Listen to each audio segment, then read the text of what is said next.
Hello everyone, দেখো আজকে আমি রান্না করেছি চিকেন কষা।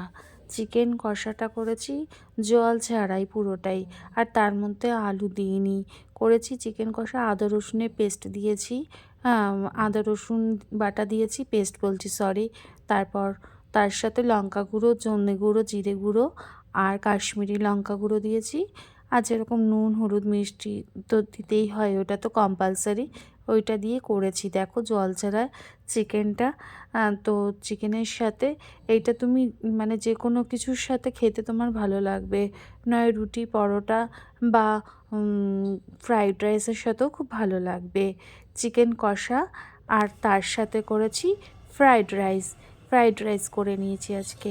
এই ফ্রাইড রাইসটা খুব কিছু না, নর্মাল গাজর, বিনস আর ক্যাপসিকাম দিয়ে করেছি।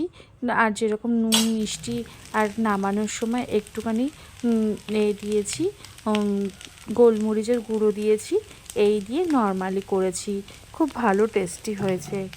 আর কেমন লাগছে তোমাদের আমাকে জানিও। এটাই হলো আজকে আমার মেনু ছিল। বাই।